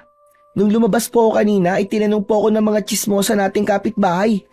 Tinatanong nila kung paano po tayo yumaman ng mabilis. Ano namang sinabi mo? Wala po, hindi ko po sila sinagot. Hindi naman po tayo obligadong sagutin ang mga tanong nila, di ba? Tama yung ginawa mo, Apo. Hayaan mo silang magtanong ng magtanong sa'yo. Darating ang araw na mapapagod din sila. Ikaw, Lolo, hindi ka pa po ba napapagod? Napapagod naman saan? Sa pagtatrabaho niyo po kay Don Claudio. Sa totoo lang po, hindi niyo na po kailangan magtrabaho sa kanya eh. Mas maganda po na mag-focus na lang po kayo sa sarili nating taniman. Ang totoo nga niya na po Gusto ko na talagang umalis kay Don Claudio. Kaya lang, ay nahihiya ako na magsabi sa kanya. Alam mo naman na siya ang sumagip sa atin nung panahong walang-wala tayo. Lo, alam ko po na mabait po si Don Claudio. Sigurado po ako na maiintindihan ka po niya. Hayaan mo, at bukas na bukas ay magsasabi na ako sa kanya. Oo nga pala, nakapagluto ka na ba ng hapunan natin? Opo, adobong baboy po ang niluto ko. Yun lang po kasi ang alam kong lutuin eh. O siya, ayos na yun. Ang importante, meron tayong pagkain. Tara na't kumain at nagugutom na ako. Sabay na tumayo ang maglolo at nagtungo sila sa kanilang kusina kung saan naroon din ang kanilang hapagkainan. Habang kumakain ay hindi pa rin makapaniwala si Dexter sa napakabilis na pagbabagong nangyayari sa buhay nila. Tahimik siyang humiling na sana ay mapanatili nila ang ganong pamumuhay. Hindi lang para sa kanilang mga sarili, kundi upang patuloy silang makapaghatid ng tulong sa mga nangangailangan. Sa gitna ng pagkain ni Dexter, ay nakarinig sila ng mahihinang pagkatok sa pinto. Nagkatinginan silang dalawa, pero walang nagsalita sa kanila. Si Lolo Ernesto ang tumayo upang buksan ang pinto. Tumingin si Dexter sa pintuan at nakita niya si Don Claudio sa labas ng kanilang bahay. Magandang gabi, Lolo Ernesto. Pasensya na kung nagtungo ko rito nang walang paalam. Abay, ayos lang ho, Don Claudio. Ano ho pala sadya nyo? Maaari mo ba akong patuloyin sa napakaganda niyong bahay para sa loob tayo makapag-usap? Ay, sige ho, tuloy ho kayo. saluhan niyo na rin po kami ni Dexter sa hapunan. Aba, hindi ako tatanggi dyan, lalo na't hindi pa ako kumakain. Pinaupo ni Lolo Ernesto si Don Claudio. Kumuha ng pinggan, kubyertos at baso si Lolo Ernesto at inilapag yun sa tapat ng mayamang Ginoo. Nang magsimulang kumain si Don Claudio ay pinuri nito ang adobong baboy na niluto ni Dexter. Don Claudio, pwede ko na bang malaman kung ano po ang sadya niyo sa amin? Oo nga pala, munti ko na makalimutan ang sasabihin ko dahil sa sarap nitong adobo. Meron kasi sana akong i-offer sa inyo, Lolo Ernesto. Napansin ko kasi na maganda ang takbo ng taniman nyo ng gulay. Abay, tama ka, Don Claudio. Ang totoo nga po niyan hindi namin inaasahan na maraming restaurant sa bayan at sa ibang lugar ang napili ang aming gulayan upang pagkunan nila ng supply ng mga gulay. Ano palang tungkol sa aming gulayan? Hindi agad nagsalita si Don Claudio. Hindi maintindihan ni Dexter, pero bigla siyang kinabahan. Gusto kong bilhin ang gulayan nyo at maging itong lupang kinatatayuan ng inyong bahay. Malaki ang halagang ibibigay ko sa inyo. Kung nababahala naman kayo sa kung saan kayo maninirahan, ay imumungkahi ko na sa syudad na kayo manirahan. Mas maraming oportunidad kayong makukuha roon.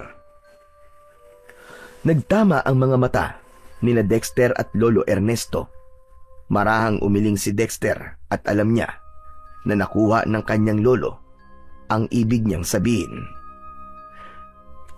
Don Claudio, natutuwa po ako sa interes niyo sa aming lupain.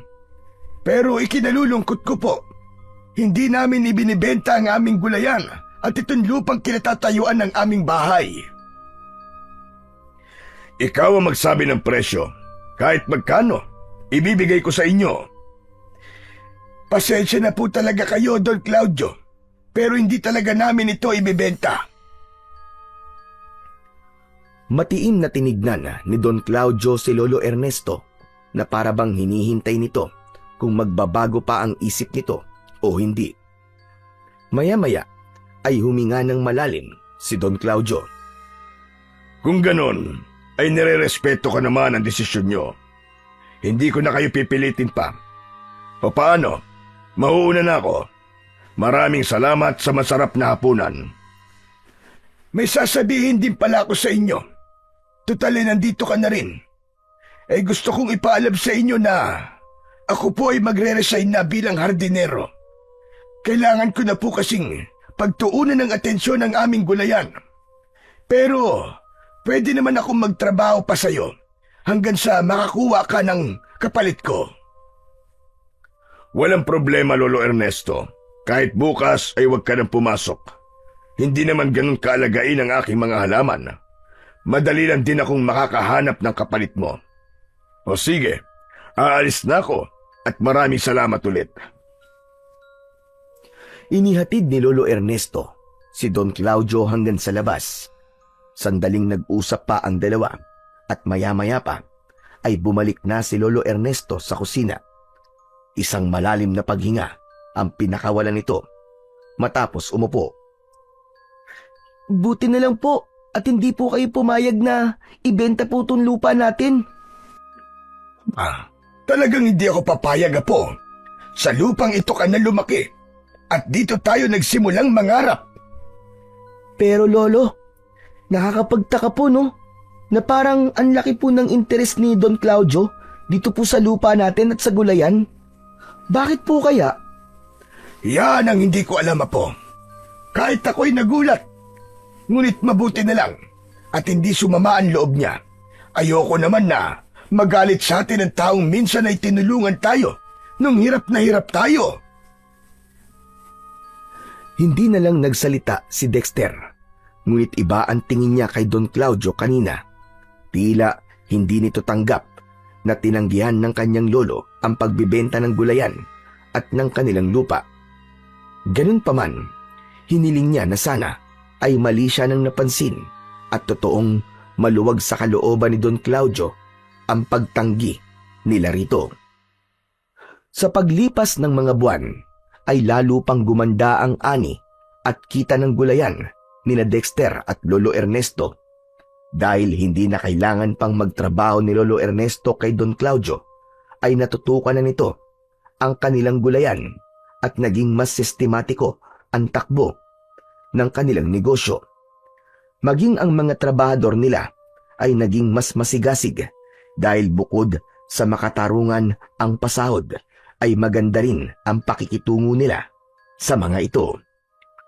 Nang sumapit ang kaarawan ni Lolo Ernesto ay nagsagawa sila ng munting salo-salo sa plaza para sa lahat. Namigay din sila ng grocery at bigas sa mga dumalo. Habang abala sina Dexter at Lolo Ernesto sa pamimigay ay napahinto si Dexter nang mapansin niya si Don Claudio na nakatayo sa malayo. Nakatingin yun sa kanila habang seryoso ang muka. Lolo Ernesto, tignan niyo po oh. Hindi po ba si Don Claudio yun? Nasaan? Ayun po oh. Ba? Oo nga Sandali lang at lalapitan ko para makakain siya. Ngunit nakakailang hakbang pa lamang si Lolo Ernesto nang biglang umalis si Don Claudio mula sa kinatatayuan nito. Malalaki ang mga hakbang na lumayo yun, kaya bumalik na lang si Lolo Ernesto sa tabi ni Dexter. Mukhang natuyogan po niya. Nalalapitan niyo po siya kaya umalis po siya. Bakit naman niya gagawin yun, Dexter? Aba, malay ko po. Pero hayaan na lang po muna natin siya. Marami pa po tayong kailangang bigyan ng mga grocery at bigas eh. Ito na po muna ang pagtuunan natin ng pansin. Nagpatuloy ang dalawa sa pamamahagi ng munting regalo ni Lolo Ernesto para sa mga tao. Pero naramdaman ni Dexter ang pagbangon ng kaba sa kanyang dibdib. Hindi niya alam, pero tila may masama siyang kutob na parang may masamang mangyayari.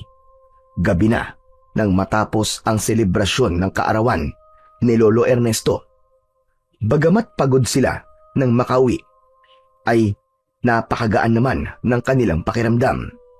Sabay na umupo ang maglolo sa sofa habang kapwa may nakapaskil na matamis na ngiti sa kanilang muka. Lolo Ernesto, ganito po pala ang pakiramdam ng nakakatulong, no? Sobrang sarap po sa pakiramdam. Sinabi mo pa, Apo. Totoong mas mabuti ang nagbibigay kaysa sa tumatanggap. Sana po ay masaya si Tala sa ginagawa po natin sa swerteng ibinigay niya po sa atin. Sigurado ko na hindi nagsisisi si Tala na tinulungan niya tayo. Naniniwala ko na ito ang gusto niyang gawin natin. Tinulungan niya tayo upang tumulong din sa iba. Salamat talaga kay Tala at sa berdeng bato na binigay niya. Kung hindi sa atin ibinigay ni Tala ang berdeng bato na yon, baka hanggang ngayon po, mahirap pa rin po tayo. Talaga pong napakaraming swerte at magagandang bagay na nangyari sa atin dahil po sa bato na yon. Pero Lo, maiba po ko. Hindi ka po ba kinakabahan kay Don Claudio? Aba, bakit naman ako kakabahan sa kanya? Kasi po, iba po yung tingin niya sa atin kanina habang namimigay po tayo ng grocery at bigas. Parang hindi po niya nagugustuhan ang ginagawa natin.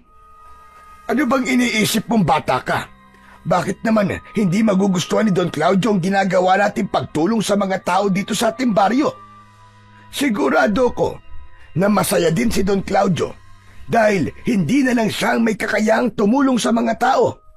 Kaya huwag kang mag-iisip ng kung ano-ano sa kanya. Maraming beses na nating napatunayan ang kanyang kabutihan na po. Magsasalita pa sana si Dexter nang may marinig silang kakaibang kaluskos sa labas ng kanilang bahay. Tila may mabilis na naglakad papalayo sa bahay nila. Nagkatinginan silang dalawa at agad na tumayo si Lolo Ernesto upang buksan ang bintana kung saan nila narinig ang ingay. Sumunod si Dexter at sa pagbukas ni Lolo Ernesto ng bintana ay nakita nila ang isang nilalang na mabilis na tumatakbo papunta sa likod ng kanilang bahay. Hoy! Sino ka? Bakit ka pumapasok sa bakuran namin nang hindi namin alam? Lolo, hindi naman po yung nagpapakilala kung sino siya eh. Nagtungo si Lolo Ernesto sa kusina. Patuloy itong sinundan ni Dexter. Kinabahan siya na kinuha ng lolo niya ang itak. Lumabas ito sa pinto sa likod ng kanilang bahay. Binuksan ni Dexter ang ilaw doon. Lumabas ka kung nandiyan ka! Magpakita ka sa amin! Lolo, tingnan nyo. May bakas po ng paa sa lupa. Ito po. Itinuro ni Dexter sa lolo niya ang malalaking bakas ng paa. Patungo ang bakas sa pader. May nakita rin silang bakas ng putikang kamay sa pader na parang may umakyat doon. Mukhang may nakapasok na ibang tao dito sa bakuran natin, Apo. Pero lo, tao po ba talaga yun? Imposible po kasing maakit ng tao ang pader na nakapalibot po dito sa lupa natin kasi napakataas po eh. Base naman po sa bakas ng kamay dyan sa pader ay mukhang inakyat niya yan. Maliban na lang po kung si Spider-Man po ang pumasok dito sa bakuran natin. Teka! Aswang, Apo! Aswang ang pumasok dito! Kunin mo ang garapon ng asin! Bilisan mo! Bumaha ang kaba sa dibdib ni Dexter sa sinabing yun ng kanyang lolo Ernesto. Nagmamadali niyang kinuha ang isang garapon ng asin sa kusina nila at pinagtulungan nila ng kanyang lolo ang pagsaboy ng asin sa paligid ng kanilang bahay. Magdamag na nagbantay si Lolo Ernesto upang masiguro nila na hindi na babalik ang pinaghihinalaan nilang aswang na pumasok sa kanilang bakuran. Sinubukan ni Dexter na samahan ng lolo niya, ngunit pagsapit ng alauna ng madaling araw ay nakaramdam na ng antok ang batang si Dexter. Lo, inaantok na po ako. Mukhang hindi naman na po babalik yung aswang. Matulog na po tayo. Hindi ako pwedeng matulog. May pakiramdam ako na babalik ang aswang na yon. Kung ano man ang pakay niya, ayun ang gusto kong malaman. Pero kung inaantok ka na talaga, abay matulog ka na, Apo.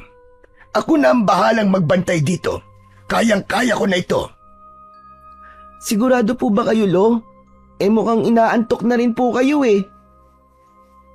Magkakape lang ako, Apo. Sige na, matulog ka na.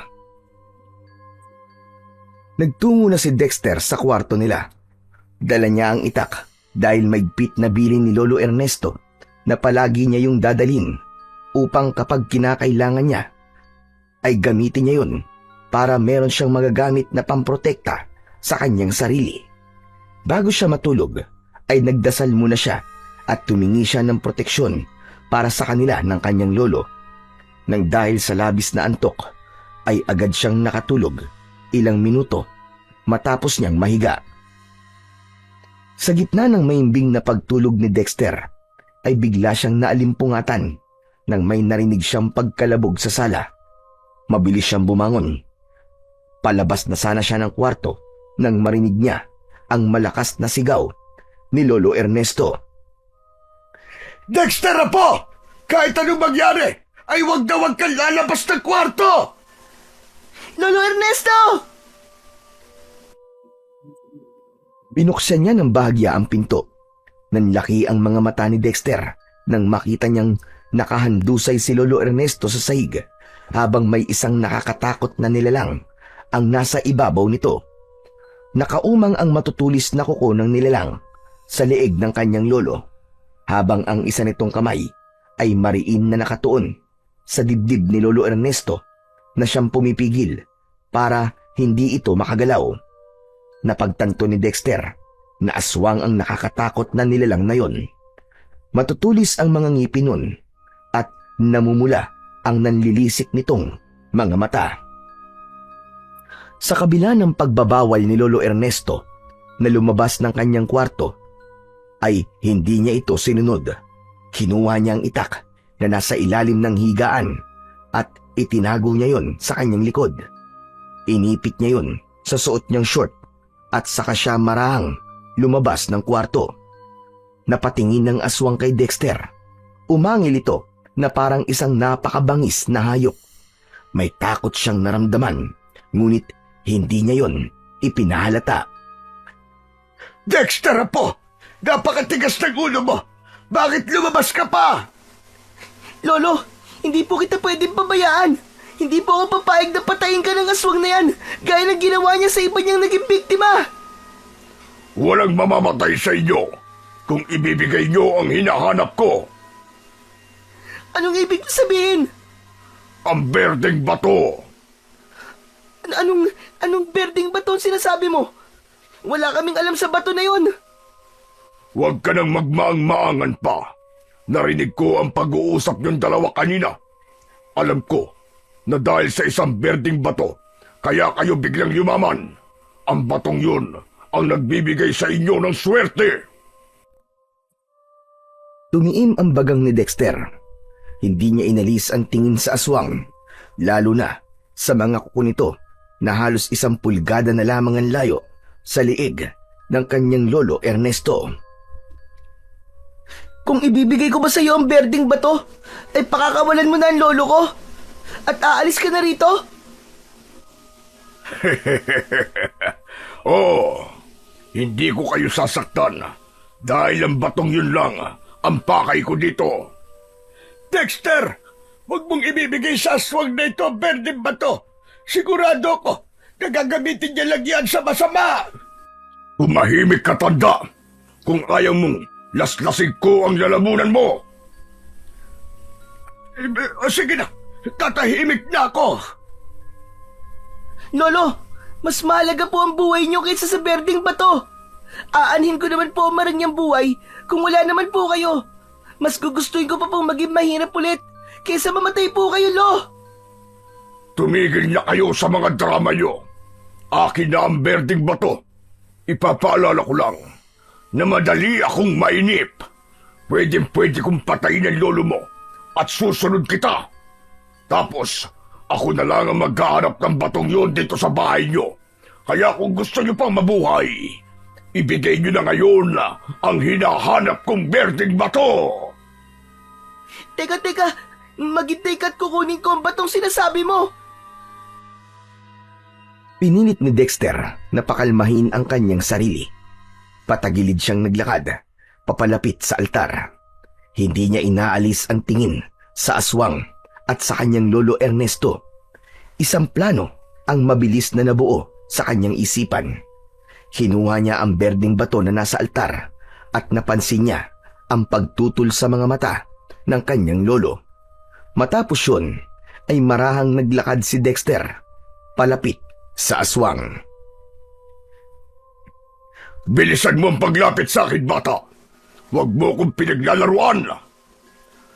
Nang halos kalahating di pa na lamang ang layo ni Dexter, ay iniunat niya ang kanyang braso. Binuksan niya ang kanyang palad kung saan naroon ang berdeng bato. Ito na ang hinahanap mong berdeng bato. Isang malaking ngisi ang pinakawalan ng aswang. Akala mo ay nakakita ito ng napakasarap na pagkain, pagkakita sa berdeng bato. Inilayo nito ang kamay nito na malapit sa leeg ni Lolo Ernesto upang kunin ang batong berde. Nang aabutin na ng aswang ang bato, ay mabilis na inilabas ni Dexter ang itak na nakatago sa likod niya. Buong lakas niyang tinaga ang braso ng aswang. Malakas na napasigaw ang aswang. Nakawala si Lolo Ernesto sa aswang at nang makatayo ito, ay binuhat nito ang lamesang nasa gitna ng sala at hinihampas yun sa likod ng aswang. Nalugmok sa sahig ang aswang. Lolo! Ang itak! Ibinato ni Dexter ang itak sa lolo niya, ngunit bago pa yun masalo ni Lolo Ernesto, ay nakatayo na ang aswang at ito ang nakasalo ng itak. Biglang sinunggaban ng aswang si Dexter at kinuha nito ang berdeng bato sa kanyang kamay. Magpasalamat ka dahil ang berdeng bato lang ang pakay ko. Dahil kung hindi, ay papatayin na kita ngayon. Umalis ang aswang sa ibabaw ni Dexter at mabilis yun tumakbo palabas. Habol ang paghinga na tumayo ang batang si Dexter. Lolo, paano yan? Ang berdeng bato po. Patawarin niyo po ako kung nakuha niyo ng aswang. Hindi po umubra ang plano ko eh. Pabayaan mo na, Apo. Ang importante ay ligtas tayong dalawa. Biglang pumasok ang isang ibong maya sa bahay ni na Dexter. Agad naman na nalaman ni Dexter na si Tala ang naturang ibon dahil sa marka nito sa dibdib. Nagpaikot-ikot ito sa itaas at nang lumapag yun sa saig ay nagimbal sila nang biglayong magliwanag. Isa yung nakakasilaw na puting liwanag. Nang mawala ang liwanag na bumalot kay Tala ay iba na ang anyo nito. Isa na itong napakagandang babae na may asul na mata. Nakasuot ito ng damit na nababalutan ng balahibo ng ibon. Diyos ko! Anong klaseng aswang ang isang ito? Lolo, mali po kayo. Sa tingin ko po, hindi po siya isang aswang. Tama ang iyong tinuran, Dexter. Ako si Tala, ang ibong maya na inyong tinulungan na tinalagaan. Ako ang diwata na protektor ng lahat ng klase ng ibon. Ako ang nagbigay sa inyo ng berbing bato dahil mabuti ang iyong mga puso at karapat-dapat kayo sa pagpapala ng mahiwagang bato na yon. Sandaling natulala si Dexter. Bagamat may hinala na sila na hindi talaga normal na ibong maya si Tala, ay hindi pa rin siya makapaniwala na isa itong diwata. Patawarin mo ako, Tala. Dahil ninakaw ng isang aswang sa amin ng berdeng bato. Hindi namin to napangalagaan. Hindi pa huli ang lahat, Dexter. Habulin mo siya. Patungo ang aswang sa gubat.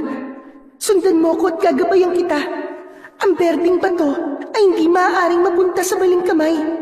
Hindi lang yung nagdadala ng swerte, kundi isa rin yung makapangyarihang mutya na maaaring gamitin sa kasamaan o kabutihan. Tumiim ang bagang ni Dexter. Mabilis niyang kinuha ang itak, ngunit hinawakan siya ni Lolo Ernesto sa braso. Ninyo, hindi kita pinapayagan na sundan ng aswang at ilagay ang sarili mo sa panganib. Hayaan mo na ang berdeng bato. Pero Lolo, ang sabi po ni Tala ay hindi po yung pwedeng mapunta sa maling kamay. Kailangan po nating mabawi ang berdeng bato dun sa aswang na yon. Alisin mo ang pag-aalala sa iyong puso, Ernesto. Hindi ko pababayaan si Dexter. Magtiwala ka. Unti-unting lumuwag ang pagkakakapit ni Lolo Ernesto sa braso ng bata hanggang sa tuluyan nitong binitiwan ang apo. Mag-iingat ka, Apo. At nakikiusap ako sa iyo, mahal na diwatang Tala. Ibalik mo dito si Dexter ng ligtas at buhay.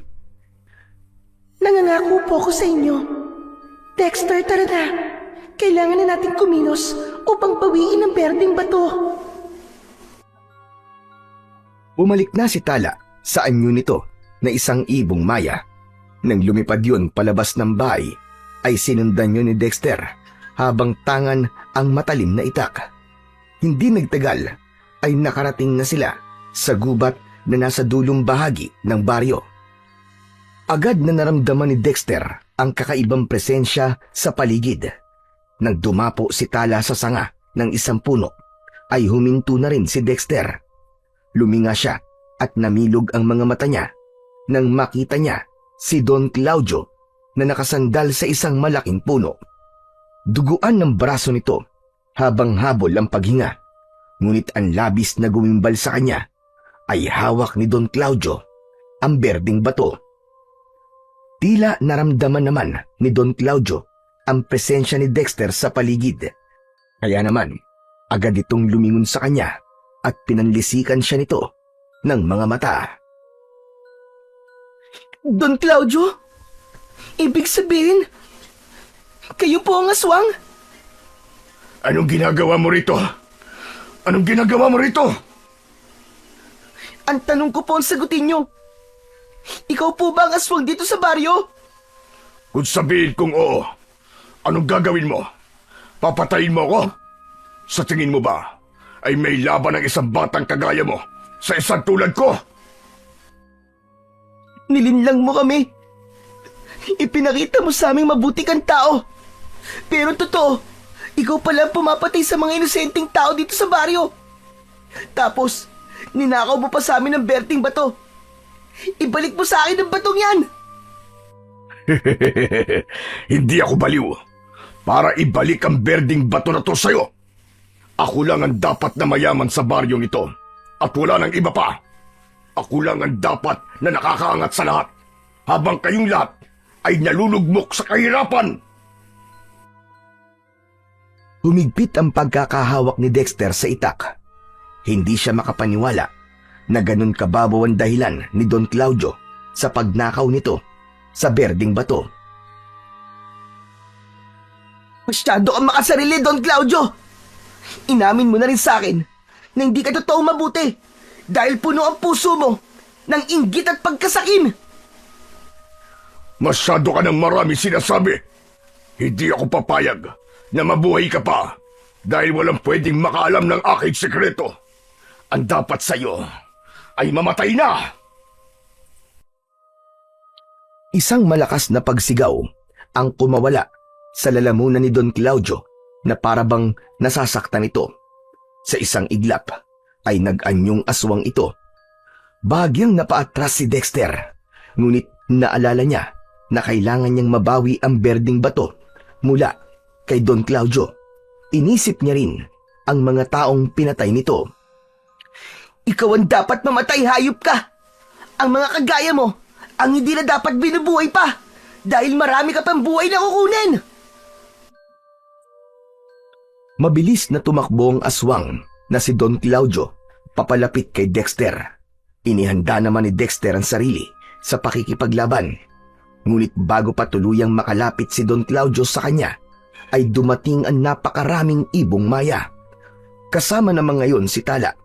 Sinugod ng mga ibon ang aswang at pinagtutuka ito sa iba't ibang parte ng katawan. Tila hindi alam ni Don Claudio ang gagawin. Pilit nitong itinataboy ang mga ibon na umaatake sa kanya. Lubayan niyo ko! Lubayan niyo ko, mga peste kayo, mga ibon kayo!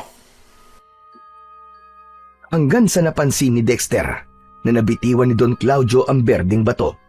Bago pa yun malaglag sa lupa, ay sinalo na yun ng mga paa ni Tala at lumipad ito papunta kay Dexter. Inilaglag ni Tala ang berdeng bato sa tapat mismo ni Dexter at gamit ang isang kamay ay nagawa niya yung saluin. Lunukin mo ang berdeng bato, Dexter! Nang sa gayon ay magamit mo ang kapangyarihan nito bilang mutya. Yan din ang paraan upang wala na makakuha nito sa'yo. Hindi na nag-isip pa si Dexter. Sinunod na lang niya ang sinabi sa kanya ni Tala. Isinubo at nilunok niya ang berdeng bato. Gumapang yun sa kanyang lalamunan hanggang sa kanyang dibdib, hanggang sa isang kakaibang lakas ang bumalot sa kanyang katawan. Napapikit siya at naramdaman niyang tila may dumadaloy na liwanag at enerhiya sa kanyang mga ugat. Naramdaman ni Dexter ang paggising ng kakaibang tapang sa kanyang dibdib. Nilubayan na ng mga ibong maya ang aswang na parabang alam na ng mga yon na handa na siyang labanan ang halimaw na nasa kanyang harapan. Ang aking berdeng bato! Nasaan na? Ibigay mo sa akin ang bato ko! Hindi mo dapat hinahanap ang bagay na hindi naman sa'yo. Walang hiya kang bata ka. Napakalakas ng loob mo. Tignan natin ngayon ang tapang mo! Umangil si Don Claudio at sa isang iglap ay sumugod dito kay Dexter. Nang sandaling yun, kahit katiting na takot ay walang naramdaman si Dexter. Ramdam pa rin niya ang kakaibang lakas na dumadaloy sa loob ng kanyang katawan. Sa unang paglapit ng aswang ay mabilis na umiwas si Dexter. Bago pa malaman ni Don Claudio kung nasaan siya, ay tinagana niya ito sa braso. Napaurong ang aswang at muling umatake gamit ang mahahaba nitong mga kuko. Panayang iwas ni Dexter at kung minsan ay tumatama ang matatalim na kuko sa katawan ng mga puno sa paligid. Yan lang ba ang kaya mo, ha, Don Claudio? Napakahina mo pala! Napakayabang mo. Humanda ka. Oras na mahuli kita. Pagpipira-pirasuhin ko ang katawan mo. Sa tulong ng kapangyarihan ng mutya, ay naging napakabilis ng paggalaw ni Dexter. Nang makakita siya ng pagkakataon, ay isang malalim na hiwa sa dibdib ang ibinigay niya sa aswang. Sunod ay tinaga niya ito sa balikat at sa binti. Sa bawat pagbaon ng talim ng itak sa katawan ng naturang aswang, ay isang kalinus-lunus na sigaw ang pinapakawalan nito. Tapos na ang panlilinlang mo sa aming lahat! Harapin mo ang katapusan mo! Don Claudio! Malakas na sinipa ni Dexter ang aswang sa tiyan. Sumuka ito ng dugo. Bakas sa mukha nito na hindi ito makapaniwala sa husay at lakas na ipinapakita ni Dexter. Hindi na sinayang ni Dexter ang pagkakataon at itinarak niya ng malalim ang itak sa tapat mismo ng puso ng aswang. Umalingaw-ngaw ang sigaw ni Don Claudio sa buong kagubatan. Isa yung sigaw ng pagkatalo. Sa puntong yun ay biglang nagliyab na ang katawan ng aswang. Lumabas ang naglalagablab na apoy mula sa sugat nito sa mismong dibdib. Napaatras si Dexter habang pinapanood ang dahan-dahang pagkatupok ng katawan ni Don Claudio. Habol niya ang kanyang paghinga at hindi siya makapaniwala na nagawa niyang mapatay ang aswang na matagal na nagbigay ng takot sa kanilang baryo. Nang sandaling yon ay narinig ni Dexter ang boses ni Lolo Ernesto. Lumingon siya sa likod at napansin niya ang liwanag na mula sa isang lampara. Dexter! Nasaan ka na? Dexter! Lo! Nandito po ako! Hindi nagtagal ay nakita na ni Lolo Ernesto si Dexter. Nagimbal ito nang makita ang nasusunog na katawan ng aswang. Diyos ko! Mabaging langit! Anong nasusunog na yan? Hindi po ano, kundi sino, Lo? Si Don Claudio po yan. Siya po pala ang aswang na nagnakaw sa berding bato. At siya rin po ang aswang na matagal na po pumapatay sa mga tao dito sa ating baryo. Kinuha niya po sa atin ang berding bato dahil nalaman niya na kung sino po ang nagmamay-ari nito ay magkakaroon po ng napakaraming swerte sa buhay. Ano bang pumasok sa isip niya? At gusto pa niyang kunin ang berding bato, gayong napakayaman na niya. Ang sabi po niya sa akin, ayaw niya pong may ibang mayaman dito sa ating baryo. Ang gusto po niya ay siya lang po nakakaangat sa ating lahat. Kung ganon, ay makasarili pala si Don Claudio. Malamang ang ginagawa niyang pagtulong ay upang maramdaman niya na mas nakakaangat siya sa ating lahat. Pero nung ginawa mo, Apo, paano mong napatay ang isang aswang na kagaya ni Don Claudio? Tinulungan po ako ng berding bato, Lo. Binigyan po ako nito ng lakas at tapang para malabanan ko po si Don Claudio. Lo, totoo po ang sinabi ni Tala na hindi lang nagbibigay ng swerte ang berding bato. Isa rin po yung makapangyarihang mutya. Kung ganon, ay nasan na ang berding bato, Apo? Nakuha mo ba ito kay Don Claudio? Opo, Lo, nakuha ko po. Nasa loob na po ng aking katawan. Sinabi po kasi sa akin ni Tala na kailangan ko po yung nunukin para magamit ko po ang kapangyarihan ng bato. Kaya habang buhay na pong nasa akin ng berding bato at wala na pong ibang makakakuha sa akin ito.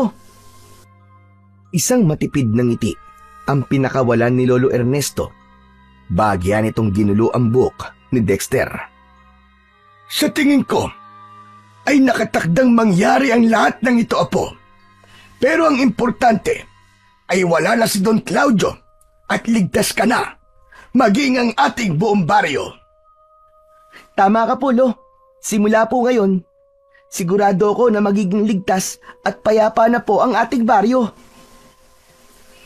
Matapos mag-usap, ay niyaya na ni Lolo Ernesto si Dexter na bumalik sa kanilang bahay.